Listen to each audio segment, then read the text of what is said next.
Steve, welcome back to Sarasota and the Sarasota Film Festival. How are you doing this evening? Pretty good. I'm excited that The Listener is the closing film of the festival. Yes. Tell me a little bit about how you selected Tessa for this role. That must have been a really interesting actor to place. I just think she's so wonderful. I first knew of her work from Westworld. Okay. And then I started to see her other work, more of her independent film work. And I just thought, she's the one. And so she was number one on the list. Excellent. We sent it to her and she responded, and she made it easy for us, yeah. How was it directing Tessa in this role? Because she's the lead actor, right? And, there's other supporting, but they're off screen primarily. Tell me about that. I mean, Tessa is amazing. I don't feel like I had to direct her much. I just offered as much support as she needed. And we communicated a lot on Zoom. This was like during the pandemic. Sure. And so I didn't meet her until I got to LA a few days before we were about to shoot. She was still working on Westworld. We shot this film in 6 days during her hiatus from Westworld. Wow, 6 days. 6 days, yeah. That's incredible. Yeah. What's next for you, Steve? Are you looking for roles to act in, or are you looking for more roles for directing? I've never had a plan, so I would love to direct more. And I'm here with Ren Arthur, my producing partner in Olive Productions. And when we first formed the company, we came to the Sarasota Film Festival to raise awareness and financing for our company. And it's always been such a supportive festival. And so it really feels full circle to come back with a film that I directed and that Olive produced. But I'll always keep acting, and hopefully do more directing. I love that. Tell me about why you love coming to Sarasota for the film festival, because it is one of the smaller top 20 film festivals around the world. And this is not your first time down here.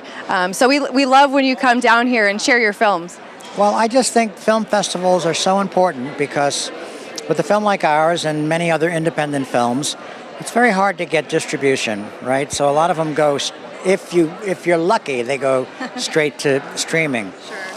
So in order for an audience to see a film on the screen, film festivals are a really great way to do that, and then sometimes meet the filmmaker or the actors in it. And I think it gives the audience a closer connection to the film. And so Sarasota has always been supportive of independent film, and that's why it's such a pleasure and meaningful to come back. We have a great art school here in Sarasota that specializes in film and videography. What would you say to some aspiring filmmakers, actors, or directors in our community? I would say, make what you really believe in. Don't try and make something that you think, that's going to be commercial, because you never know what's commercial. Nobody does. And so, you could be the film, or the project that seems so weird, but is the breakout film.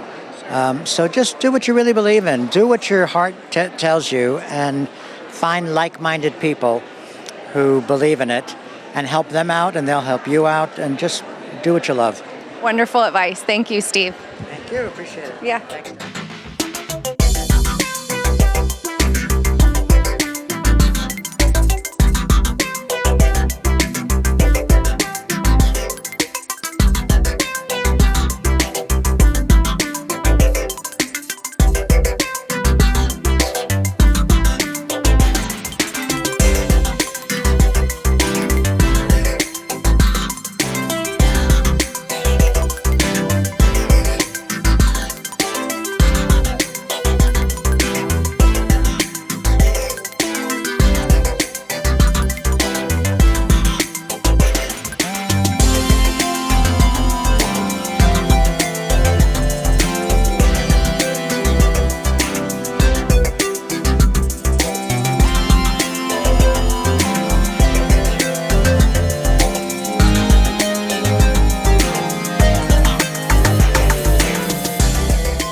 You know, I learned this about Bill Macy. If Bill Macy's in something, or if you're in something, it's a great film. We can trust it.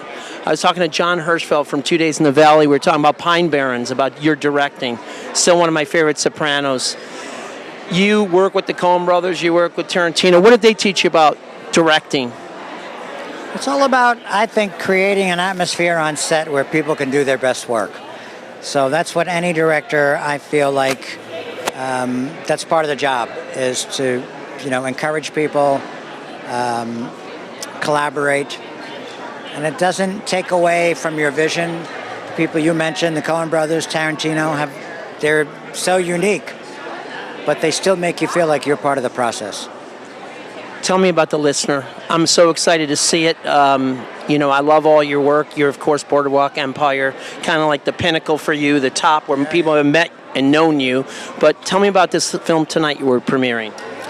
So it was written by Alessandro Camon. It's about a home helpline worker who works the night shift. And it's starring Tessa Thompson. She's the only actor you see on screen. An amazing supporting cast of callers. You hear all the callers.